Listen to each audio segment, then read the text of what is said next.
దేవుని వాక్యం ధ్యానించుకుందాం. యథావిధిగా నిర్గమాకాండం 3వ అధ్యాయంలో ఉన్నాం. దానికంటే ముందుగా యెహెజ్కేలు గ్రంథంలో ఉన్న ఒక మంచి మాటను మనం జ్ఞాపకం చేసుకుంటూ మనం ముందుకెళ్దాం. యెహెజ్కేలు గ్రంథము 2వ అధ్యాయం.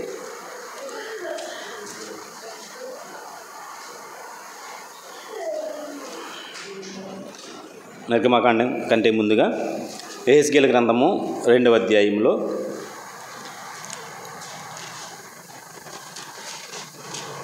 రాయబడిన మాట 7వ వచనం. వారు తిరుగుబాటు చేయువారు గనుక వారు వినినను వినకపోయినను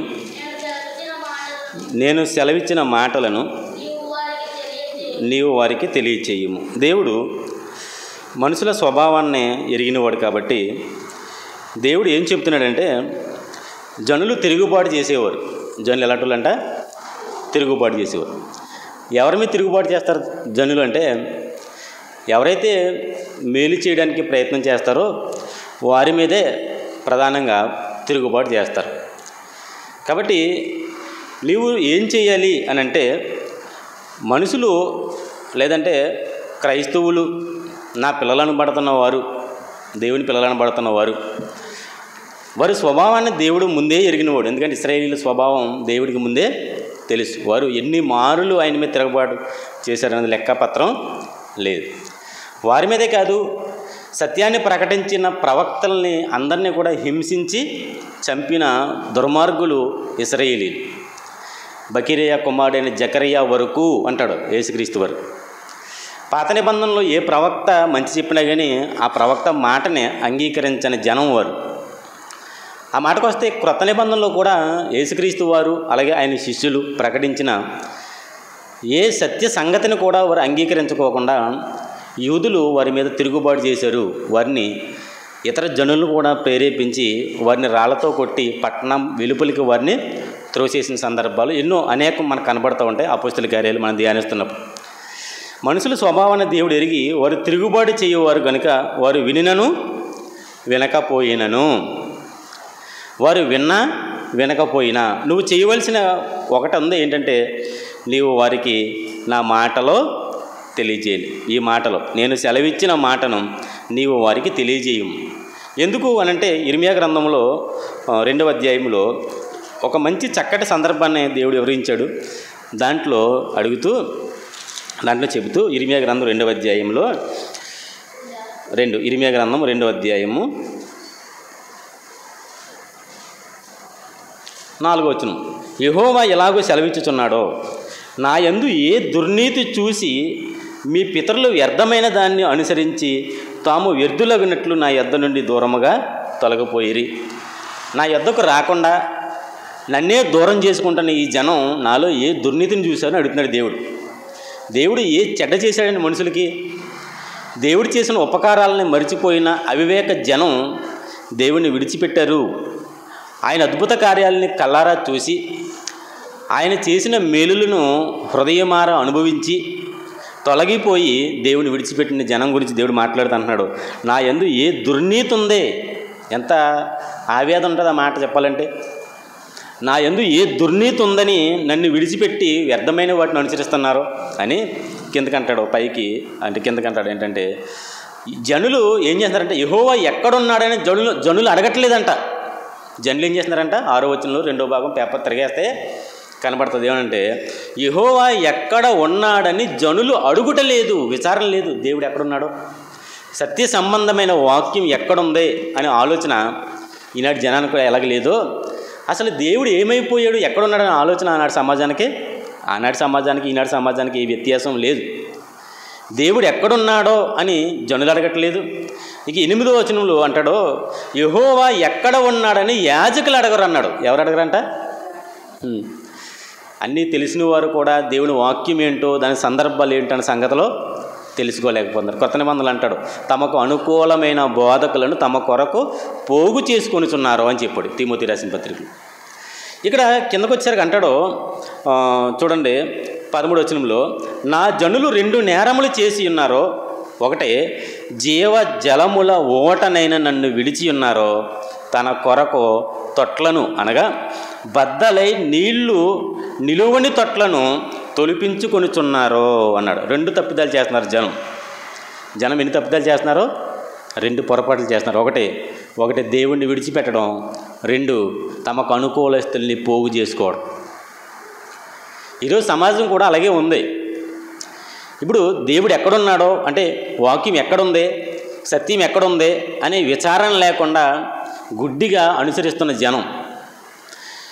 2 ధర్మశాస్త్రోపదేశకులు కూడా సత్యాన్ని వివరించుకోకుండా అసత్యాన్ని ప్రకటిస్తూ కేవలం తమను తాము పోషించుకోవడానికి మరి సమాజంలో మనకి సేవకుల్లాగా కనబడుతున్నారు. మీ అందరికీ నేను మళ్ళీ చెప్పనవసరం లేదు. జీతగాడే అంటాడు దేవుడు. ఏమన్నాడు? యేసయ్య భూమికి వచ్చినప్పుడు యోహాను సువార్తలో జీతగాడు గొర్రెల కాపరి కాడు, జీతగాడే. నా ముందు వచ్చిన వారందరూ దొంగలను దోచుకొని వారినై ఉన్నారో అని అన్నాడు. అంటే ఈ మాటలు మనం ఆలోచిస్తున్నప్పుడు సమాజం ఎలాంటి స్థితిగతుల్లో ఉంటుందో, ప్రజలకి దేవుడు అక్కర్లేదు, సేవకులకి దేవుడు అక్కర్లేదు, ఇలాంటి పరిస్థితుల్లో ఉన్నారు. తమకు అనుకూలమైన వాతావరణాలను ఏర్పాటు చేసుకున్నారు. ఈరోజు మన సమాజంలో చూస్తుంటే ఎక్కడ దేవుని వాక్యం స్వచ్ఛమైనది వినపడుతుందో మీరు చెప్పండి. పలానా చోటకి వెళ్దాం పోనీ, మన ఊర్లో పలానా సంఘం అండి, అయ్యగారు చాలా మంచి వాక్యం, విస్తారమైన వాక్యం వివరించి చెబుతున్నాడు అని చెబుతారా? పోనీ వెళ్దాం. మన ఊర్లో పెద్ద సంఘం అండి, దాన్ని మించిన సంఘం లేదండి, అందులో విస్తారమైన వాక్యం చెప్పబడుతుందండి, వాక్యపు వివరణ అమోఘమండి అని చెప్పగలుగుతారా? పోనీ అక్కడికి వెళ్దాం. మన ఊర్లో ఒక చిన్న సంఘం ఉందండి, అది వాక్యానుసారంగా పేరు పెట్టుకున్న సంఘం అండి, దాంట్లో వాక్యం విస్తారంగా ప్రకటించబడుతుంది, వివరణ అనేది మూలాల్లోకి వెళ్ళి వివరిస్తున్నారో, పోనీ అక్కడికి వెళ్దాం. ఉందా అంటే మీరు భూతద్దం వేసి వెతికినా కనబడట్లేదు వాక్యం వివరణ అనేది. జనులు దేని యందు సంతోషిస్తున్నారంటే, జనులు కేవలం వారి నోటి మాటల యందు, లేదంటే వారు వీరికి ఇంపైన మాటలు పలకడంలో ఆ మాటల యందు సంతోషిస్తున్నారు, కానీ సత్యమందు వాక్యమందు సంతోషించేవారు లేరు. ఒకవేళ మనం ఏదైనా వివరణలో ఏదైనా చెప్తుంటే అలా చెప్తున్నాడు ఏంటి, ఇలా చెప్తున్నాడు బాధపడే ఉన్నారు, కానీ బాగా చెప్తున్నాడని చెప్పి ఆలకించి శ్రద్ధగా నేర్చుకునే వాళ్ళు కరువైపోయిన రోజులు. కాబట్టి నేను ఈ మాట మీకు ఎందుకు తెలియజేస్తానంటే, జనుల పరిస్థితి అలా ఉంది.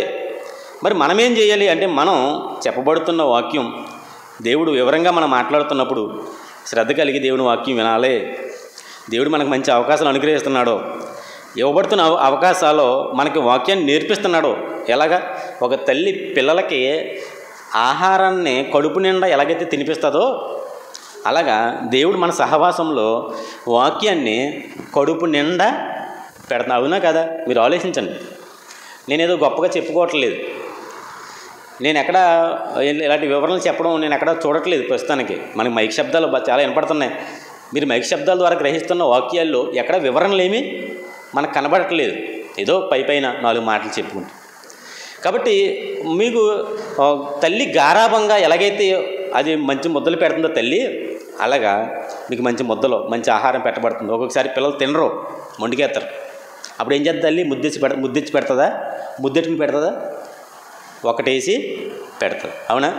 అలాగే కొన్నిసార్లు మీకు దెబ్బలు తగులుతుంటాయి, నా వాక్యం ద్వారానో లేకపోతే సేవకులు నిలబడిన ద్వారానో నా గద్దింపులు మీకు దెబ్బల్లాగా తగులుతుంటాయి. ఒక తల్లి లాలిస్తుంది, ఒక తల్లి ఏం చేస్తుంది? దండిస్తుంది. ఏదో ఒక రకంగా పిల్లలకి ఆహారం పెట్టాలనే ప్రయత్నం చేస్తుంది.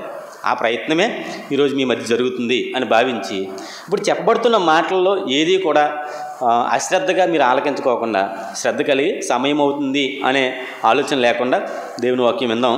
మనం సమయానికే ముగించుకునే ప్రయత్నం చేద్దాం. మనం 3వ అధ్యాయంలో ఉన్నాం, నిర్గమాకాండం 3వ అధ్యాయంలో ఉన్నాం.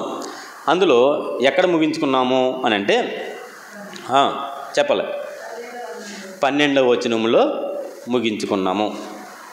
అంతేనా? చదవండి.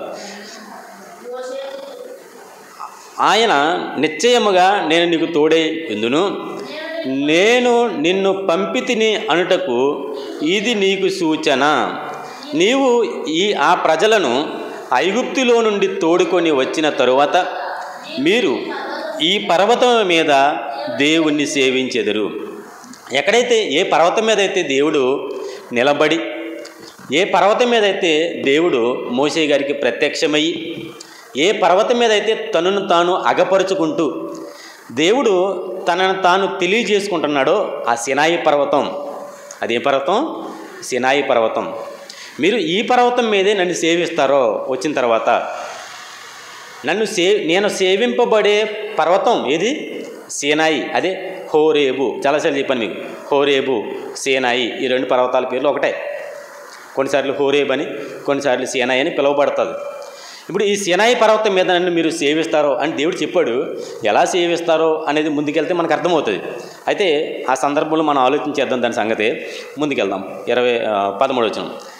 మోషే అంటున్నాడు, ఇప్పుడు మోషే అన్నాడు, చిత్తగించుము, నేను ఇశ్రాయేలీయుల యొద్దకు వెళ్ళి వారిని చూచి, నీ పితరుల దేవుడు మీ యొద్దకు నన్ను పంపినని వారితో చెప్పగా, వారు ఏమంటారంటే, ఆయన పేరేంటి? ఆయన పేరేంటి? మీ పితరుల దేవుడు అంటే ఆయన పేరేంటి? అంటే వీరి పితరుల దేవుడు అనగానే అబ్రహాము, ఇస్సాకు, యాకోబులు సేవించిన దేవుడు అన్న ఉద్దేశం వారి హృదయంలో ఉందా? లేదంటే అబ్రహాము కంటే ముందుగా, అబ్రహాము తరాల కంటే ముందు మరి తమ పితరులు యొర్దాను అద్దరిని ఎవరిని పూజించారు? దేవతలను, అన్య దేవతలను పూజించారు. వారి గురించా? లేదంటే అబ్రహాము, ఇస్సాకు, యాకోబు, యోసేపుల తర్వాత వీరు ఇశ్రాయేలీలు ఐగుప్తులో ఉన్నారే, 400 సంవత్సరాలు గడిచిపోయినప్పుడు ఈ 400 తరాల్లో ఉన్న పితరులు అన్య దేవతలను పూజించారే, వారా? ఎవరో? మా దేవుడు ఎవరో? అర్థమవుతుందా? అబ్రహాము ముందట కాలంలో ఉన్న దేవుడా? అబ్రహాము, ఇస్సాకు, యాకోబు కాలంలో ఉన్న దేవుడా? అబ్రహాము, ఇస్సాకు, యాకోబులు గతించిపోయిన తర్వాత మా జనులు అన్య దేవతలను ఆశ్రయించారే ఐగుప్తులో, గృహదేవతలనే, వారా? ఎవరో? ఆ దేవుడి పేరేంటి? ఆ దేవుని పేరేంటి? ఆ దేవుని పేరేంటి చెప్పు, మేము పూజిస్తాం. అంతే కదండి. ఏమండి పలానా ఆయన అంటే ఎవరండి ఆయన పేరేంటండి అంటామా? సాధారణమది. ఒక గుర్తింపు కోసం ఆయన పేరేంటి అంటే, ఇప్పుడు ఈయన చెప్తున్నాడు, ఈయన అడుగుతున్నాడు, మరి నేను వెళ్తాను సరే, చేస్తాను సరే, అయితే ఇక్కడ వారు ఏమంటారంటే ఆయన పేరేంటి అని అడుగుతారంట. అప్పుడు నేను ఏం చెప్పాలి, నేనేం చెప్పవలేనని దేవుని అడిగాను. ఎవరు అడిగారు?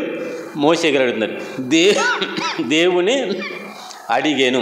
అందుకు దేవుడు, నేను ఉన్నవాడను, అనువాడనై ఉన్నాను, ఐఎమ్ ఏ లివింగ్ గాడ్ అంటాడు. ఏమంటాడు? నేను ఉన్నవాడను, నేను జీవించుచున్నవాడను. ఉన్నవాడని అర్థం ఏంటి? ఉన్నవాడని అర్థం ఏంటి? అదొక పేరా? ఉన్నవాడని అనుకోవడం పేరేనా? నేను ఉన్నవాడను, అనువాడనై ఉన్నాను అంటే ఉన్నవాడను అన్న పదమే జీవించుచున్నవాడు. ఆయన కలిగినవాడు కాదు. ఆయన ఎప్పటి నుంచో ఉండి, లేదంటే ఒకప్పటి నుంచి మొదలైన దేవుడు కాదు. ఆయన ఎప్పుడూ ఉండేవాడే, ఎప్పుడూ ఉన్నవాడే. ఆయన ఎప్పుడూ ఉన్నవాడే అంటే ఈయనకి అంత ఆది లేదా? ఈయనకి ప్రారంభం లేదా? ఈయనకి ప్రారంభము ముగింపు లేదా? కొంతమంది దేవతలు పుడతారో, కొంతమంది దేవతలు అంతరించిపోతారు. కొంతకాలం పూజించబడతారో, కొంతకాలం తర్వాత పూజలు అందుకోని పరిస్థితిలోకి మరుగైపోయిన ఎన్నో దాఖలాలు ఉంటాయి. మనం వాటి గురించి ఆలోచించడం అవసరం. ఇక్కడ నేను ఉన్నవాడను అన్న మాటకు అర్థం ఏంటి అని చెప్పానంటే, యెహోవా, యెహోవా. నేను ఉన్నవాడను అన్న తెలుగు పదానికి హెబ్రీ పదంలో అర్థం ఏంటి అని అంటే యెహోవా అని అర్థం. అర్థమవుతుందా? అర్థమవుతుందండి? చాలాసార్లు మీకు చెప్పి ఉంటారు చాలామంది, మళ్ళీ ఒకసారి జ్ఞాపకం చేస్తాను. నేను ఉన్నవాడను అన్న ఈ పదం, నేను ఉన్నవాడను అన్న ఈ పదాన్ని హెబ్రీలో ట్రాన్స్లేట్ చేస్తే, హెబ్రీలో ఈ పదానికి అర్థం ఏంటంటే జెహోవా, యెహోవా అని అర్థం. నేను ఉన్నవాడను అని అన్న మాటకు అర్థం ఏంటి? ఇప్పుడు యెహోవా, నేను యెహోవాను అని చెప్పాడు. ఇప్పుడు నేను అనువాడనే ఉన్నాను అని మోషేతో చెప్పాను. మరియు ఆయన ఉండునను వాడు మీ యొద్ద నన్ను పంపినని నీవు ఇశ్రాయేలీయులతో చెప్పవలెను. ఉండునను వాడు ఎప్పుడు ఉండేవాడే, ఉన్నవాడే, ప్రారంభం లేనివాడు, ఆది అంతం లేనివాడు. ఈయన ఏం చెప్తున్నాడంటే, నువ్వు వెళ్ళు, నేను మీ వద్దకు నేను పంపానని చెప్పు, నేను పంపానని చెప్పు. ఇదిగో దేవుడు మోషేతో ఇట్లా, నేను మీ పితరుల దేవుడైన యెహోవా అన్నాడు. చూసారు అక్కడ, యెహోవా, మీ పితరుల దేవుడైన యెహోవా అనగా అబ్రహాము దేవుడును, ఇస్సాకు దేవుడును, యాకోబు దేవుడునైన యెహోవా మీ యొద్దకు నన్ను పంపినని ఇశ్రాయేలుతో. అదే మాట, అదే ఐడెంటిఫై 6వ వచనం చెప్పాడు. 6వ వచనంలో అదే గుర్తింపుని చెప్పాడు దేవుడు. ఏమని? మరి నువ్వెవరవనంటే నేను నీ తండ్రి దేవుడని, అబ్రహాము దేవుడని, ఇస్సాకు దేవుడని, యాకోబు దేవుడను. నేను అబ్రహాము, ఇస్సాకు, యాకోబులకు దేవుడు. ఆయన సజీవులకే కానీ మృతులకి దేవుడు కదని గత వారంలో మనం ఆలోచించాం. ఇక్కడ అదే గుర్తింపు చెప్పు. నేను అబ్రహాము గారి కంటే ముందు వారి పితరులు కల్దీయా దేశంలో నివసించినప్పుడు వారు అనుసరించిన దేవతల్లో ఒక దేవతను కానీ వారి దేవుళ్ళలో ఒక దేవుని కానీ నేను కాను. అబ్రహాము, ఇస్సాకు, యాకోబులు గతించిపోయిన తర్వాత మీ పితరులు ఐగుప్తుకు వచ్చిన తర్వాత ఈ ఐగుప్తి దేవతల్లో ఒక దేవుడిని వారు పూజించారే, ఆ దేవుని కాదు, ఆ దేవతని కాదు. నేను ఎవరినంటే అబ్రహాము బతుకున్నప్పుడు, యాకోబు బతుకున్నప్పుడు, ఇస్సాకు బతుకున్నప్పుడు ఏ దేవుడిని అయితే కొలిశారో ఆ దేవుడైన యెహోవానే నేను అబ్రహాము, ఇస్సాకు, యాకోబుల దేవుడను అని చెప్పు అని ఏం చేయాలి? నన్ను పంపినని ఇశ్రాయేలుతో చెప్పవలెను. నిరంతరము నా నామము ఇదే. అందుకే బైబిల్లో ఎక్కువసార్లు యెహోవా యెహోవా అన్న పదాలే మనకి కనబడతాయి. నిరంతరము ఆయన జ్ఞాపకార్థ నామం. ఆయనను జ్ఞాపకం చేసుకోవాలంటే, ఆయన జ్ఞప్తికి తెచ్చుకోవాలంటే ఆ పేరుతోనే యెహోవా అనగానే ఆయన జ్ఞాపకం వస్తాడు. ఆయన అబ్రహాము, ఇస్సాకు, యాకోబుల దేవుడని. 16 నీవు వెళ్ళి ఇశ్రాయేలీయుల పెద్దలను పోగు చేసి మీ పితరుల దేవుడైన యెహోవా అనగా అబ్రహాము, ఇస్సాకు, యాకోబుల దేవుడు నాకు ప్రత్యక్షమై నేను. ఎవరో ఏం చెప్తున్నాడు దేవుడు? నువ్వు మొట్టమొదటికి వెళ్ళవలసింది ప్రజల దగ్గరికి కాదు. ఎక్కడికి? ప్రజల పెద్దల దగ్గరికి వెళ్ళాలి. ప్రజల దగ్గరికి వెళ్తే ప్రజలు కన్ఫ్యూజ్ అవుతారు. ప్రజలు కన్ఫ్యూజ్ అవడమే కాదు, పెద్దలు వ్యతిరేకిస్తారు. పెద్దలు ఏం చేస్తారో వ్యతిరేకిస్తారు. మరి ఇప్పుడు ఏం చెయ్యాలి ప్రభువా అంటే, నువ్వు ప్రజల దగ్గరికి అది ముందు వెళ్ళవలసింది. ఎక్కడికి వెళ్ళాలి? పెద్దల యొద్దకు వెళ్ళాలి. ముందు పెద్దల్ని మనం కన్విన్స్ చేయగలిగితే, పెద్దల్ని మనం ఆధీనంలోకి తీసుకోగలిగితే, పెద్దల్ని ఈ మార్గంలోకి లేదా ఈ ఆలోచనలోకి రప్పించగలిగితే మన పని ఈజీ అవుతుంది. దేవుని ఆలోచన అది. ప్రజల్ని నడిపించాలంటే ప్రజల పెద్దల్ని సమీకరించాలి. ఇక్కడ అదే చేస్తున్నాడు మోషే గారితో దేవుడు చెప్పిన మాట. నువ్వేం చేయాలంటే, నువ్వు ప్రజల పెద్దల్ని ఏమన్నాడన్నమాట, నీవు ఇశ్రాయేలీయుల పెద్దలను పోగు చేసి మీ పితరుల దేవుడని యెహోవా అనగా అబ్రహాము, ఇస్సాకు, యాకోబుల దేవుడు నాకు ప్రత్యక్షమై నేను మిమ్మును ఐగుప్తులో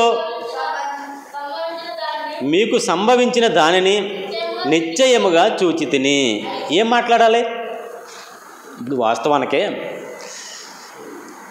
ఒక ప్రజల్ని తన వశం చేసుకుని, లేదంటే ఒక ప్రజల్ని ఒక చోట నుంచి మరొక చోటకే, అజ్ఞానంలో నుంచి జ్ఞానంలోకి, అంధకారంలో నుంచి వెలుగులోకి, కీడులో నుంచి మేలులోకి, ఏ విధమైన దిగువ స్థాయిలోంచి ఎగువ స్థాయిలోకి నడిపించాలన్నా ఏం చేయాలి? ఏం చేయాలండి? ఏం చెప్పాలి? వారు పడుతున్న కష్టాలనే, వారి బాధల్ని వారికి జ్ఞాపకం చేయాలి. ఇప్పుడు ఎవడైనా మనల్ని మోసం చేయడానికి జ్యోతిష్యుల రూపంలో వస్తారు చాలామంది. వచ్చినప్పుడు ఏమంటారు? నిన్ను ట్రాప్లోకి దింపాలంటే వాళ్ళు ఏమంటారు? ఫస్ట్ నీకు చాలా ఆస్తిపరుడు, నువ్వు భలే ఉంది, నీ జేబునిందా డబ్బులే అన్నాడు. ఇంకో సర్లే వెళ్ళిపో అంటాడు. నువ్వు చాలా సంతోషంగా, సుఖంగా, ఆనందంగా ఉన్నావు అంటే ఏమంటాడు? ఆడిచ్చి అలా అంటాడు. ఇంకోటి ఏమంటాడు? సంతోషంగా ఆనందంగా ఉంటే ఇంకా ఈడి మాట వినవలసిన పనే ఉంది. ఇప్పుడు ఏం చెయ్యాలంటే ఇప్పుడు చెప్తాడు, నువ్వు మంచోడు, నువ్వు చాలా మంచోడు, కానీ నీకే ఎక్కువ కష్టాలు అంటాడు. అంతే కదా. నువ్వు అందరికీ ఉపకారం చేయాలనుకుంటావు, కానీ నీకు అందరూ అపకారమే చేస్తారు. మరి ముఖ్యంగా నువ్వు నమ్మునోళ్ళే నిన్ను మోసం చేస్తున్నారంటాడు. నువ్వు నీ జీవితంలో ఎన్ని స్ట్రగుల్స్ పడుతున్నావో, నీకు ఏది కూడా కలిసి రావట్లేదు, ఏ పని చేయాలని నీకేమీ కలిసి రావట్లేదు అని అంటాడు. అప్పుడు ఆలోచిస్తాం, నిజమే, మొన్న పలానా పని చేద్దామని వెళ్తే ఆ పని జరగలేదు. మరి జరిగినట్ల గురించి ఆలోచించాం మనం, జరగలేని మాటలు మనసులో పెట్టుకుంటాం. నిజమే, పలానాడికి ఉపకారం చేస్తే వాడు నాకు అపకారం చేశాడు, నేను ఎంత ప్రేమించానో వాడు నాతో మాట్లాడడం మానేశాడు, నాకు విరోధంగా ఉంటున్నాడు. ఇలాంటి మనం ఎప్పుడైతే మన బాధలో కష్టాలో వీటిని మన జ్ఞాపకం చేస్తారో వాటి మీద దృష్టి అనేది. ఈ మధ్యకాలంలో ఒక వ్యక్తి రాజకీయ పార్టీ పెడతానని ఊరేగుతూ పాదయాత్ర చేస్తాను శ్రీకాకుళంలో పలాస నుంచి అని చెప్పేసి మాట్లాడుతున్నారు. ఒక క్రైస్తవ సహవాసంలో ఉన్న వ్యక్తి. ఆ వ్యక్తి ఏమన్నాడంటే, ప్రజల బాధలు తెలుసు నాకు, ప్రజల కష్టాలు నాకు తెలుసు, వారి బాధల్ని వారి కష్టాలను వినడానికి పాదయాత్ర చేస్తాను అంటున్నాడు. ఇప్పుడు పాదయాత్రలు చేసిన నాయకులందరూ ప్రజల కష్టాలు బాధలు వినడానికే చేస్తారు. మీ బాధలు ఏంటి చెప్పండి, మీ యొక్క కష్టాలు ఏంటి చెప్పండి, మీకు ఏ అవసరతలు తెలియజేయండి అని అడుగుతారు. అప్పుడే ప్రజలు వారికి ఎడిక్ట్ అవుతారు, వారు కనెక్ట్ అవుతారు అన్నమాట ఖచ్చితంగా. ఇక్కడ మోషే గారు, దేవుడు మోషే గారు పంపిస్తే మోషే గారు పెద్దలతో ఏం చెప్పమన్నాడు దేవుడు అంటే, ఇదిగో నేను మిమ్మును ఐగుప్తులో మీకు సంభవించిన దానిని నిశ్చయముగా చూచితిని, ఐగుప్తి బాధలలో నుండి పాలుతేనెలు ప్రవహించు దేశమునకు, అనగా కనానీయులు, హిత్తీయులు, అమోరీయులు, పెరిజ్జీయులు, హివ్వీయులు, యోబూషీయులు అన్న దేశమునకు మిమ్మును రప్పించేదినని సెలవిచ్చినని వారితో చెప్పుము. ఇలా చెప్పు. ఇంకా మోషే ఇంకా ప్రజల దగ్గరికి వెళ్ళలేదు. మోషే గారు ఇంకా ప్రజల దగ్గరికి వెళ్ళలేదు, ఇంకా దేవుడితోనే మాట్లాడుతున్నాడు. సంభాషణ అంతా దేవుడితోటే. 4 అధ్యాయులు వెళ్తాడు. అంతవరకు కూడా ఈ అధ్యాయం అంతట్లో, ఈ 3వ అధ్యాయం అంతట్లో కూడా మోషే గారు దేవుడితోనూ, దేవుడు మోషే గారితోనూ మాట్లాడుతూనే ఉంటాడు ఈ సంభాషణ అంతా కూడా. ఇక్కడ ఈ సంభాషణలో నువ్వు వెళ్ళు, పెద్దలను పోగు చేయి, పెద్దలతో ఈ మాటలు చెప్పు, మిమ్మల్ని మంచి దేశానికి తీసుకువెళ్తానని చెప్పు, ఈ బానిసత్వంలో మగ్గిపోకుండా పలానా దేశం మనకు కూడా చూడండి, మన ఇండియాలో కంటే అమెరికాలో ఉండడం బెస్ట్ అంట. అవునా? అమెరికాలో ఉండడం బెస్ట్ అంట. ఏదో గోల్డ్ కార్డు ఏదో గ్రీన్ కార్డు వస్తుందంట ఈ మధ్యకాలంలో. ఒక యూట్యూబర్కి వచ్చింది కార్డు. అలాంటి కార్డు వస్తే 10 సంవత్సరాల పాటు 15 సంవత్సరాల పాటు మనం ఎక్కడ మన నచ్చిన ప్రాంతంలో ఉండొచ్చు అంట వెళ్ళి. ఇప్పుడు ఎక్కడికంటే అక్కడికి వెళ్ళిపోవడం బెటర్ అని చెప్పేసి ప్రయాణం చేయరండి. చాలాసార్లు చెప్పాను ఈ విషయాలు మీకు. ఎక్కడ శ్రేష్టమైందో ఆ ప్రదేశానికి వెళ్ళాలని ఆశ అందరికీ ఉంటుంది. ఎక్కడ బాగుంటుంది ప్రదేశాలని విచారణ కూడా. మనం ఎక్కడోళ్ళు ఇక్కడికి వచ్చాం. మన పరిస్థితులు వారు అనుభవిస్తున్నారు ఇప్పుడు. అలాంటి పరిస్థితుల్లో మనం వచ్చాం. మనమే కష్టాలు అనిపిస్తున్నాం. మనం మన దేశాలకు ఎప్పుడు వెళ్తాం? అబ్రహాము, ఇస్సాకు, యాకోబులకి వాగ్దానం చేసిన దేశాలు కదా అయ్యి.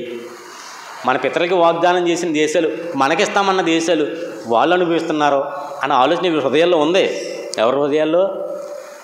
ఇశ్రాయేలు హృదయాల్లో ఉంది. ఇప్పుడు వీరి హృదయాల్లో ఉన్న ఈ ఆలోచనని ఎత్తి చూపుతున్నాడు దేవుడు. ఏంటంటే, ఇదిగో నేను ఏం చేస్తానంటే, కనానీయులు, హిత్తీయులు, అమోరీయులు, పెరిజ్జీయులు, హివ్వీలు, యోబూషీయులు ఉన్న దేశమునకు మిమ్మల్ని రప్పిస్తాను అని చెప్పాడు. వారు నీ మాట విందురు. ఏం చేస్తారు? వాళ్ళు వింటారు. నీ మాట విందురు అనడానికి కారణం ఏంటంటే, దేవుడు వినేటట్టుగా చేస్తాడు. ఏం చేస్తాడు దేవుడు? దేవుడు వినేటట్టుగా వారిని రేపుతాడు. చాలా సందర్భాలు మీరు గమనించండి, వాక్యాన్ని అంగీకరించాలన్నా, వాక్య ప్రకారంగా ప్రవర్తించాలన్నా దేవుని సహకారం ఉండాలి. లేకపోతే మనం వాక్య ప్రకారంగా ప్రవర్తించము, వాక్యాన్ని పట్టించుకోము, వాక్యాన్ని మన హృదయాల్లో భద్రం కూడా చేసుకోము. దేవుని ప్రమేయం ఉండాలి, దేవుడు అంగీకరించాలి, దేవుడు వారి హృదయాలను తెరవాలి. ఇక్కడ చెప్తున్నాడు, నీవు వారిని మాట విందురు, నీవును ఇశ్రాయేలు పెద్దలను ఐగుప్తు రాజునద్దకు వెళ్ళి అతను చూచి, హెబ్రీల దేవుడైన యెహోవా మాకు ప్రత్యక్షమాయెను గనుక మేము అరణ్యమునకు 3 దినములు ప్రయాణమంత దూరం పోయి మా దేవుడైన యెహోవాకు బలి అర్పించుదుమని సెలవిమ్మని అతనితో బలి ఇవ్వడానికి మేము బయటికి వెళ్ళాలి. ఈ సంభాషణ అంతా కూడా ఐగుప్తు రాజు అయిన ఫరో మోషేల మధ్య జరుగుతుంది. బలి కదా ఇక్కడ ఇచ్చుకోండి అంటాడు. అబ్బే, మేము అర్పించే బలులు ఐగుప్తీలకు హేయమైనవి, వాళ్ళు మమ్మల్ని చంపేస్తారు అలాంటి బలిస్తే. మేము బలులు ఇస్తాము, మేము 3 దినాల ప్రయాణం అంత దూరం పోవాలి, మా దేవుడైన యెహోవాకు బలిని సమర్పించాలి అని చెప్పండి మీరు. వాళ్ళు బలి అర్పిస్తారు. అది అబద్ధమేం కాదు.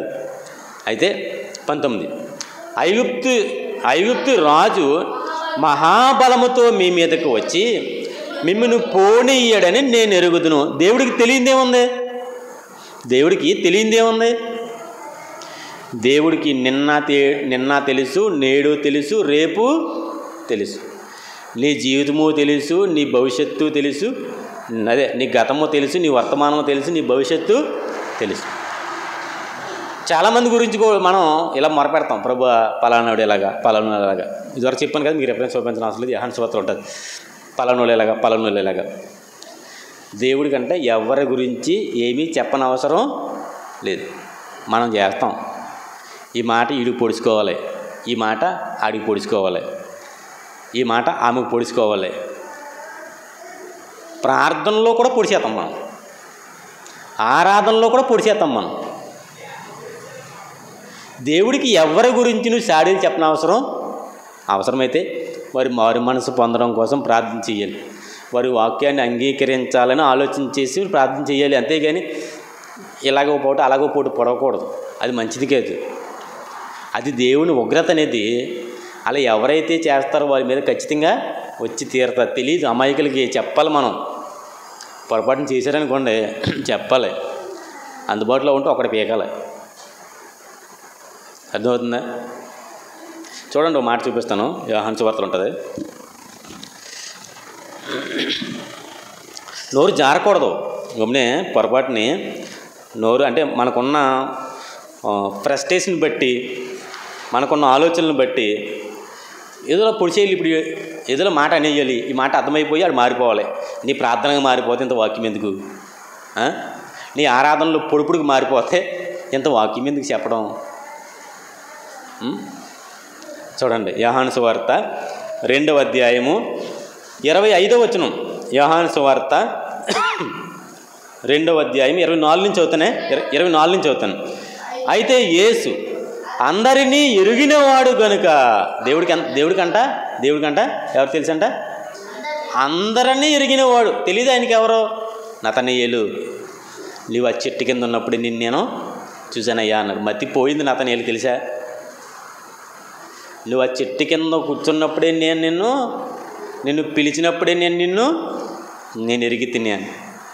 ప్రభా, నీకు అంత తెలుసా? దేవుడికి ఏదైనా తెలుసు. సమస్తాన్ని సృష్టించినవాడు, నరుల అంతరంగాన్ని నిర్మించినవాడు అండి దేవుడు. అంటే ఏమనుకున్నారు మీరు? అర్థమవుతుందా?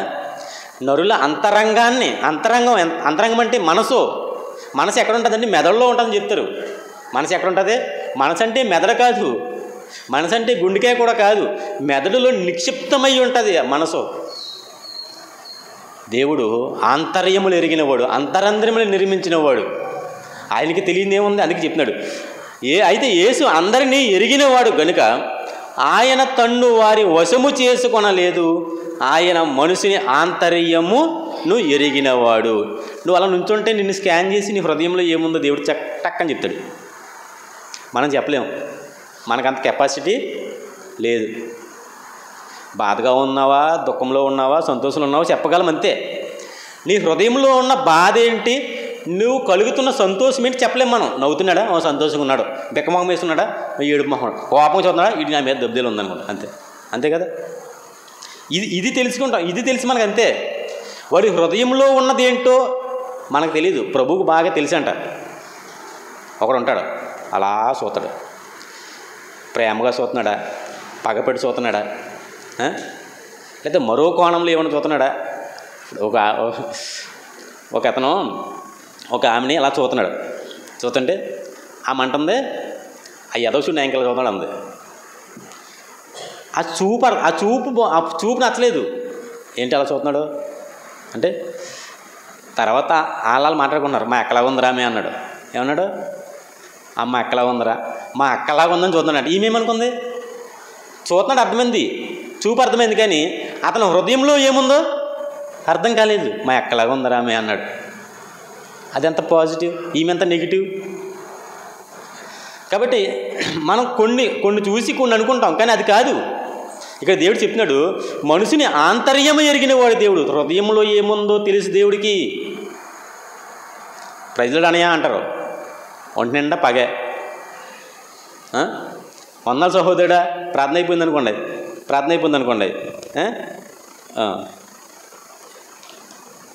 ఇలా ప్రార్థన అయిపోయింది కదా, వందలు మీ అందరికేంటి వందలు వచ్చిదే.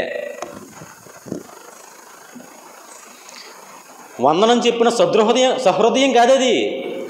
ఆ హృదయం సహృదయం కాదు, మనకు తెలదు. ఇక్కడ చెప్పినాడు దేవుడు, మనిషిని ఆంతర్యము ఎరిగిన వాడు యేసయ్య. అయితే గనుక ఇంపార్టెంట్ మాట అది 24:25, ఎవడును మనుషును గూర్చి ఆయనకు సాక్ష్యమియ్యనక్కరలేదు అన్నాడా? ఎవ్వరు చెప్పక్కర్లేదు. ప్రభువా పలానా ఆమె నా మీద పగట్టేసింది ప్రభువా, నువ్వు చెప్పక్కర్లేదు, ఆయన తెలుసు నీ మీద పగట్టేసిన సంగతి. ప్రభువా పలానా వ్యక్తి, పలానా మనిషి నా మీద పగట్టేసాడు ప్రభువా, ఆడంక చూడు ప్రభువా, నువ్వేం చెప్పవసరం లేదు, దేవుడు తెలుసు. నువ్వు చేయవలసింది సమాధాన సంబంధమైన ప్రార్థన.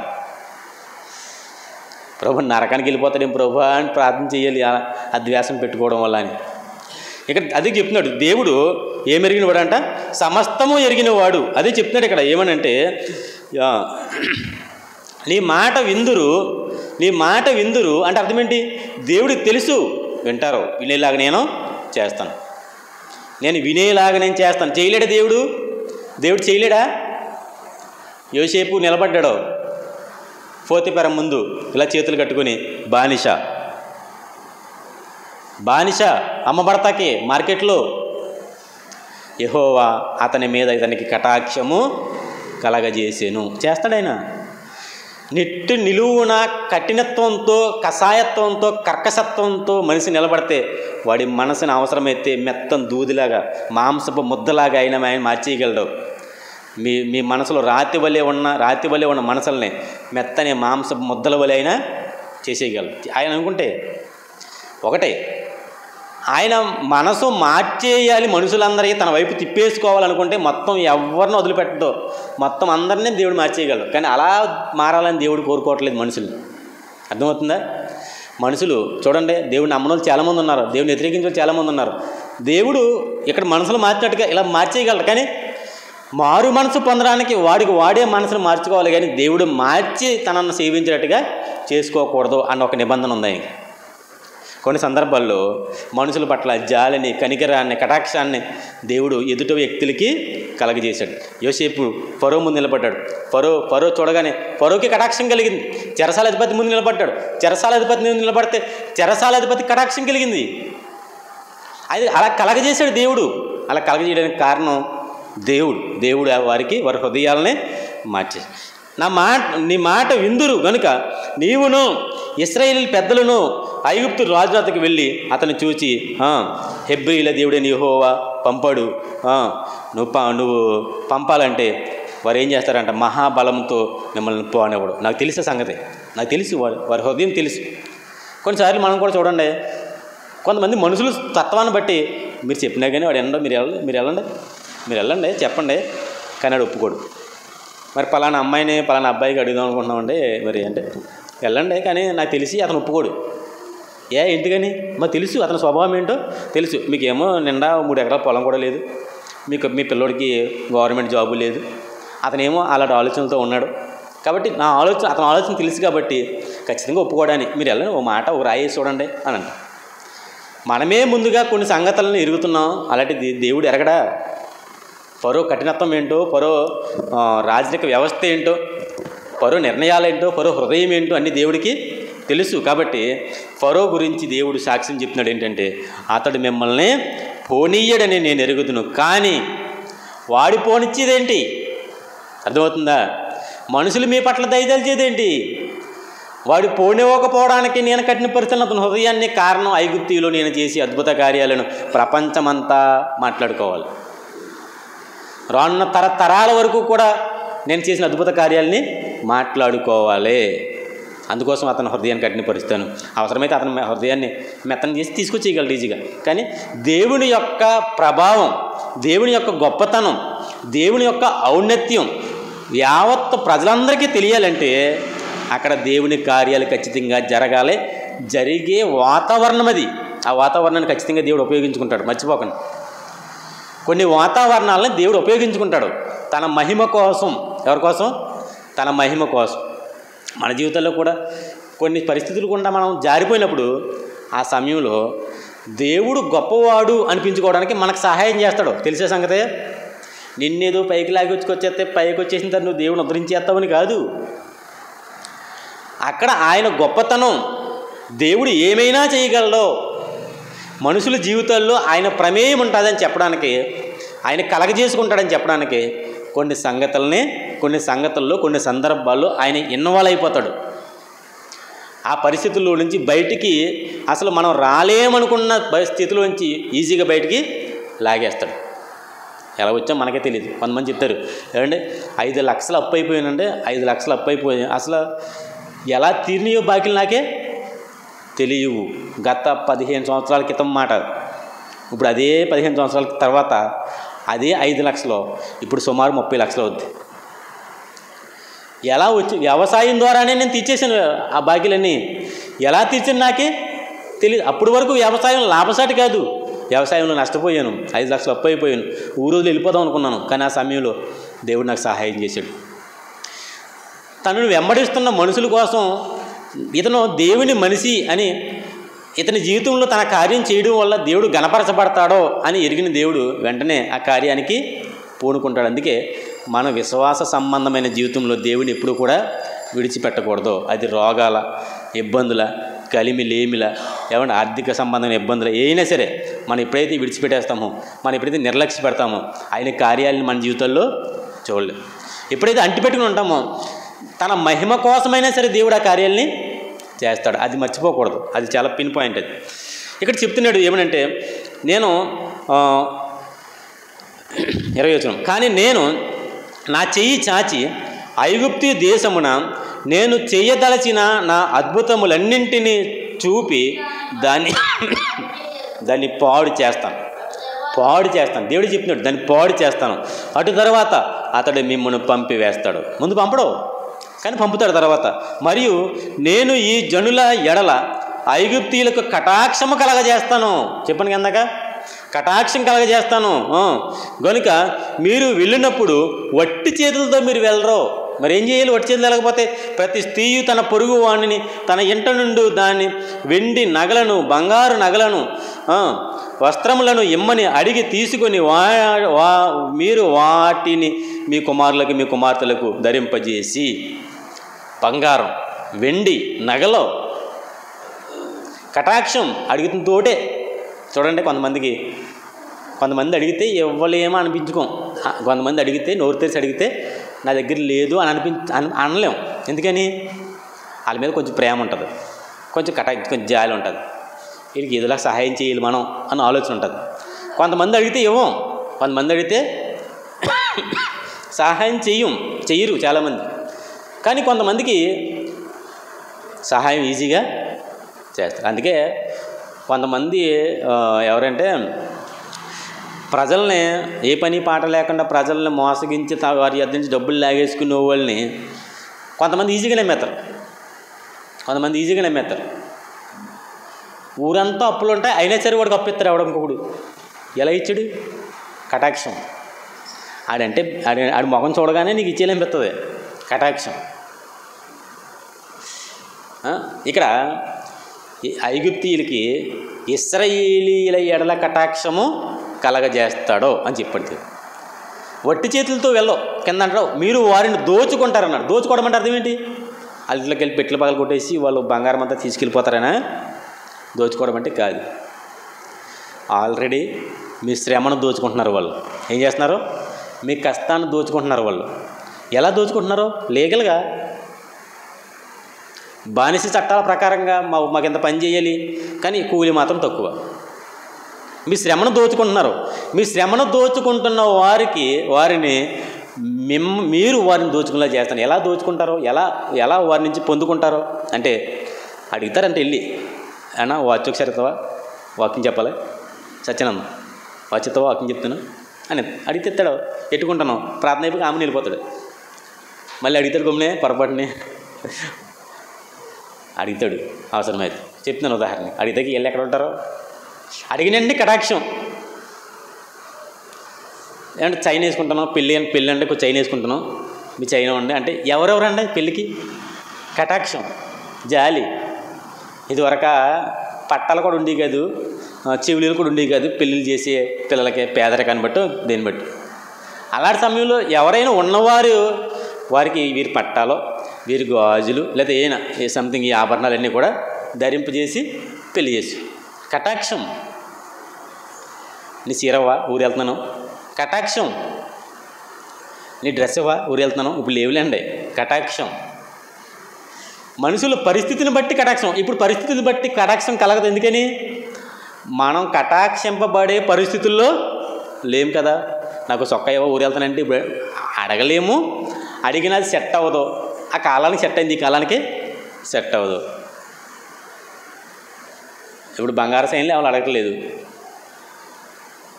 ఏమైనా ఉంటే నకిలీ గోల్డ్ ఉంది కదండి, రోల్డ్ గోల్డ్ వేసుకుని వెళ్తారు కదా. ఇక్కడ నేను కటాక్షం కలగజేస్తాను కనుక మీరు వెళ్ళినప్పుడు వట్టి చేతులతో వెళ్ళరో, మీరు ఐగుప్తులను దోచుకుంటారో, అవి తీసుకుంటారో. మా పిల్లోడికి చైను, ఊరు వెళ్తున్నాం, పండగకి గుడికి వెళ్తున్నాం, చైన్ అంటే ఇది తీసుకోండి, తీసి మెల్లో పిల్లలకి అక్కడ ఉండగానే వేసేద్ది, ఆడపిల్లలకి ఎక్కడ ఉండగానే చంద్రహారాలు వేసేద్ది, తొలగి వెళ్ళిపోతారు. అలా మీరు వారు దోచుకుంటారని చెప్పి 4వ అధ్యాయం 1వ వచనం. అందుకు మోషే చిత్తగించము, వారు నన్ను నమ్మరో. మోషే అబ్జెక్షన్స్ ఇక్కడ. మోషే ఏమన్నాడు? వారు నన్ను నమ్మరో, వారి స్వభావం అది. ఇశ్రాయేలు స్వభావం ఏంటంటే ఈజీగా ఎవరు నమ్మరు. ఇశ్రాయేలు స్వభావం ఏంటి? త్వరగా ఎవరు నమ్మరు. ఇప్పటికంతే, త్వరగా ఎవరినే నమ్మరు. వారు నన్ను నమ్మరు. ఎలా చెప్పగలుగుతున్నా? నీకు ఎలా తెలుసు? నా జాతి అది. ఎవరలో? మా జాతి. 40 సంవత్సరాలు అక్కడే పెరిగాను, వాళ్ళలోనే పుట్టాను, వారి సంగతులని దగ్గరుండి చూశాను, వారి గురించి నాకు బాగా తెలుసు. వారు నమ్మరు నన్ను. వారు నన్ను నమ్మరో, నా మాట వినరో. నా మాట వినరో. వింటారా? మీరు వింటారా? సేవకుడి మాట వింటారా? నమ్ముతారా? నన్ను వదిలేయండి. ఏ సేవకుడైనా మంచి చెప్తే వింటామా? ఆయింట్మెంట్ పోతే, అమృతాంజు జెండు బాంబు రాతే ఇష్టం. ఆమదం నువ్వు నలుగురి వరకు ఆమదం రాస్తే బాగా ఇష్టపడతారు. ఆమదం రాసి సవర్ చేస్తుంటే, మసాజ్ చేస్తుంటే ఇష్టపడతారు. అది కాదు, గద్దింపులను ఇష్టపడతారా? మిమ్మల్ని ఏదో ఒక రకంగా దేవుని నడిపించాలని ప్రయాసపడుతున్న వారిని ఎక్కడైనా మీకు గుర్తించరా? విరోధ భావాలు, వ్యతిరేక స్వభావాలు. ఇక్కడనే కదా, ఎక్కడైనా అలాగే ఉంది స్వభావాలు. యథార్థంగా పరిచర్య చేసేవాడికి సపోర్ట్ చేసే వాళ్ళు ఎంతమంది ఉంటారండి? ఎవరుంటారు? కపట సహోదరులు అంటాడు బైబిల్లో. నేను కపట సహోదరులు వల్ల కూడా ఆపదల్లో పడ్డాను అన్నాడా పౌలు గారు? కపట సహోదరులు ఎక్కడెక్కడోళ్ళే కాదు, స్వయాన సహోదరులు అనిపించుకుంటున్న వారు కూడా కపట స్వభావాలు ప్రదర్శించి తన మేలు కోసం ప్రయాసపడుతున్న వాడిని వెనక్కలాగేసిన సందర్భాలు బైబిల్లోనే కనబడుతున్నాయి. ఒక దేమ ఇహలోకాన్ని స్నేహించి తన కోసం పరిచర్య చేస్తున్న పౌలు విడిచిపెట్టి లోకంలోకి వెళ్ళిపోయడం చదువుకున్నాం మనం. ఇలాంటి వాళ్ళు అనేక మంది నేడు సమాజంలో కనబడతారు. మోషే అదే చెప్తున్నాడు, వారు నన్ను నమ్మరు, నా మాట వినరల్లో, నా మాట వినే రకం కదల్లో. బైబిల్లో చెప్పాడు దేవుడు, వస్తారో, కూర్చుంటారో, భక్తులేంటిగా ఉంటారో, నీ మాట విన్నట్టుగానే ఉంటారో, కానీ వారు నీకు లోపడరు, నీ మాట వినరు. చాలాసార్లు చాలా విషయాలు, చాలా ప్రసంగాలు చెప్పిన మాట. 2వ వచనం, యెహోవా నీ చేతిలోనిది ఏంటి అని అడిగాడు. ముగిస్తాను. మోషే గారితో దేవుడు అంటున్నాడు, నన్ను నమ్మరయ్యా వాళ్ళు, ఈ ప్రజలు నన్ను నమ్మరో. ఒక ఆయన అన్నాడు, నేను పరిచయం చేస్తున్న కాలం మొట్టమొదటిలో, నేను పరిచయం చేస్తున్న కాలంలో ఒక ఆయన అన్నాడు, నాకు బాగా గుర్తు ఇప్పటికీ, ఏంటంటే బతకలేక బైబిల్ని బయటకు వచ్చాడు అన్నాడు. నమ్మరో. జనం ఏం చేస్తారు? నమ్మరో. వాళ్ళు స్వార్థం కోసం సువార్త చేస్తాడన్నారు. నమ్మరు, ప్రజలు నమ్మరు. దేవుని పరిచర్య ప్రారంభించిన నాటి నుంచి నేటి వరకు దేవుని సేవ తరపున ₹1 కూడా ఆశించింది లేదు నా జీవితంలో. ఒక ఆయనతో అన్నాను, నీ మేలు కోసమే కదంటే, అందరూ మేలు కోసమే చేస్తారు, నువ్వు ఒక్కడ మేలు కోసం చేస్తున్నావా అని అడిగాడు. అందరితో సమానంగా నన్ను కూడా చేసావు. ఎవరు దశంభాగాలు తీసుకున్నాం, ఎవరు చందాలు తీసుకున్నాం, ఎవరిని ప్రేరేపించి డబ్బులు లాక్కున్నాం, ఏం పని చేసాం లేదు. అయినా నమ్మరు. ప్రజల మేలు కోసం ఎన్ని విషయాలు చెప్పాను, ఎన్ని సంగతులు చెప్పాను. ఈ మధ్యకాలంలో నా మీద దాడి ఏంటంటే, నేను చెప్పింది నిజమా, నువ్వు చెప్పింది నిజమా అంటున్నారు చాలామంది. నువ్వు చెప్పేది నిజమా అంటున్నారు. నువ్వు చెప్పేది నిజమా, నువ్వు చెప్పేది నిజమనుకోకో.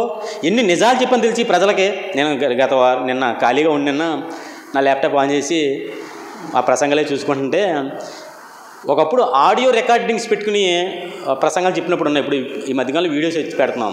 ఆ మధ్యకాలంలో ఆడియో రికార్డింగ్స్ పెట్టి మోహన్ రావు కొట్టు ఖాళీ స్థలంలో చెప్పిన సందర్భాలు ఎంత విస్తారమైన వాక్యం చెప్పానో.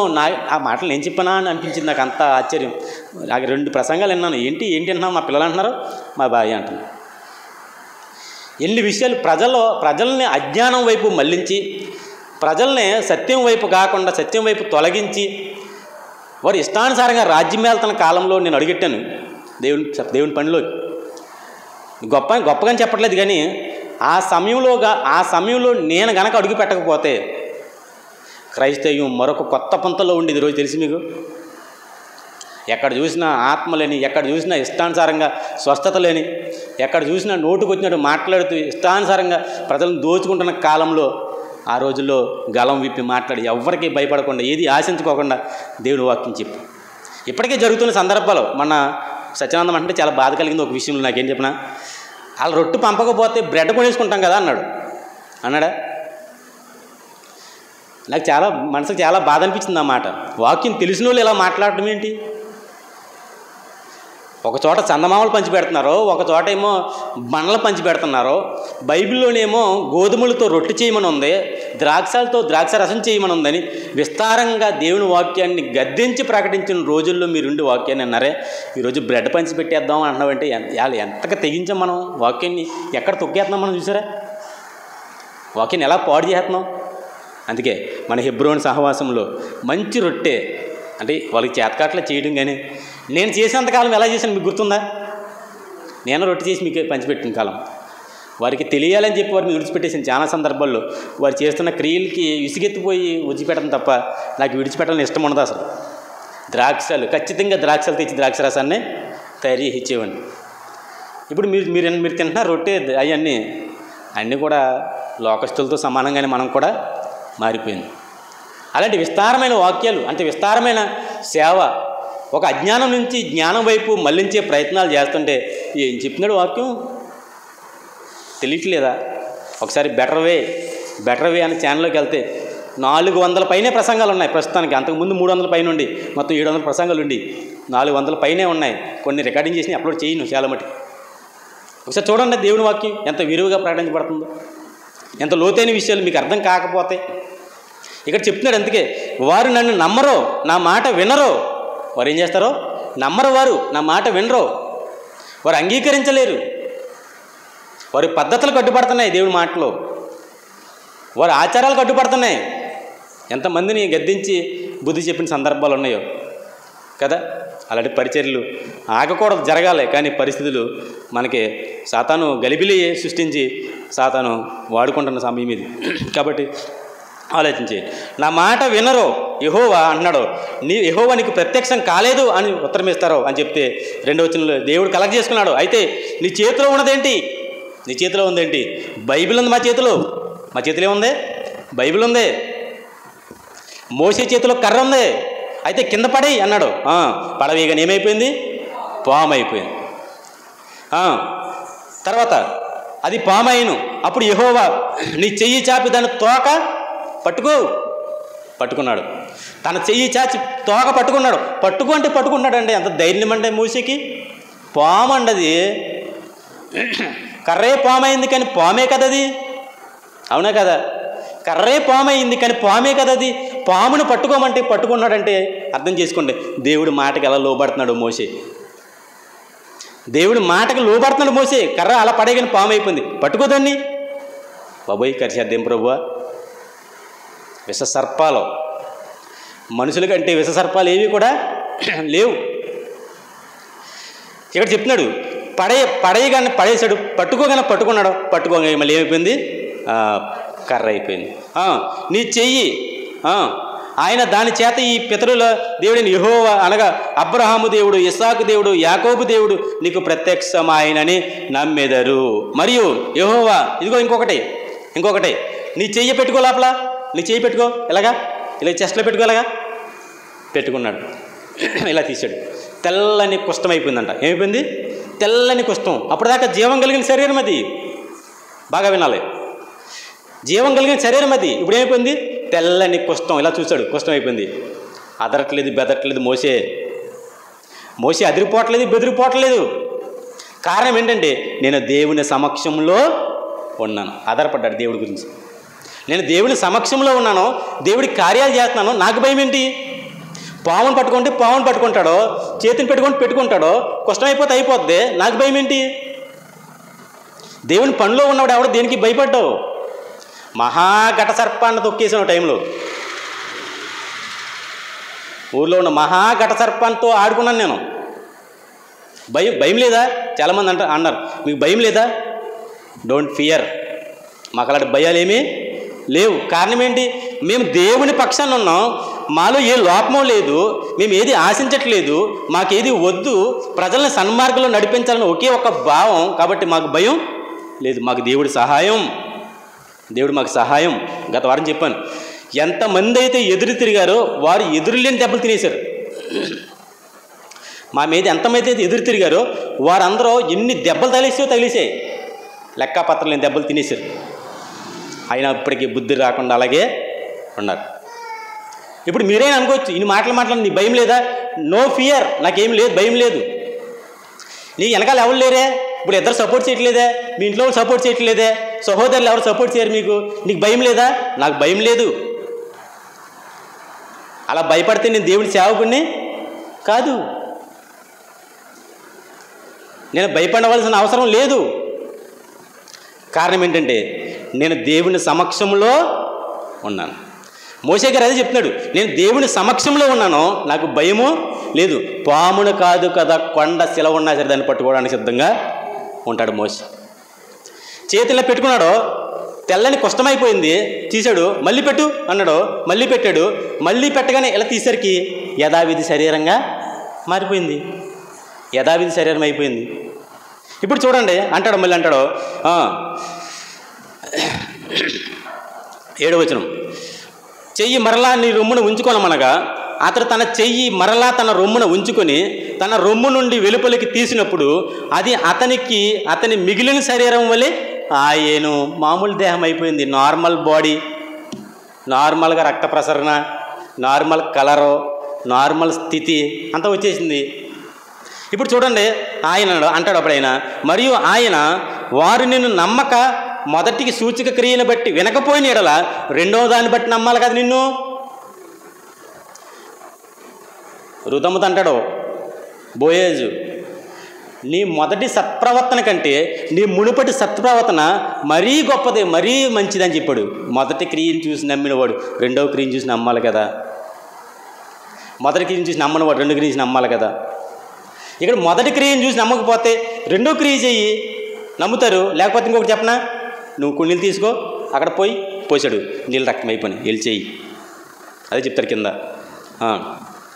8వ వచనం, ఆయన వారు నిన్ను నమ్మక మొదటి సూచక క్రియను బట్టి వినకపోయిన ఎడల రెండవ క్రియను బట్టి విందురు. వారు ఈ సూచనలు బట్టి నమ్మక నీ మాటలు వినకపోయిన ఎడల కొంచెం ఏటి నీళ్లు తీసి ఎండిన నేల మీద పోయవలెను.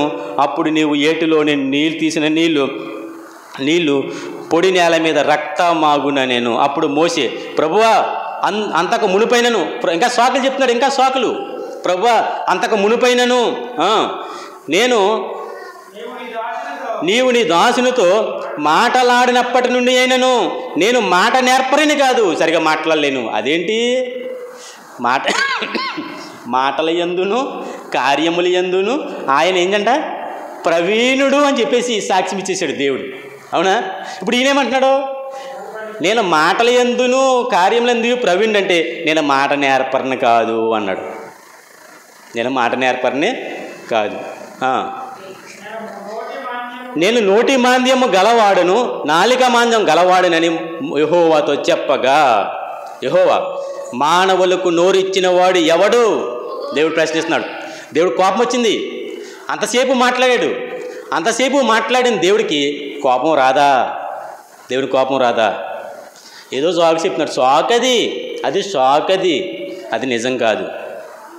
మోసే మాట్లాడలేడన్న నిజం కాదు, సాకది చెప్తున్నాడు. చూడండి, మానవులకు నోరిచ్చిన వాడెవడో?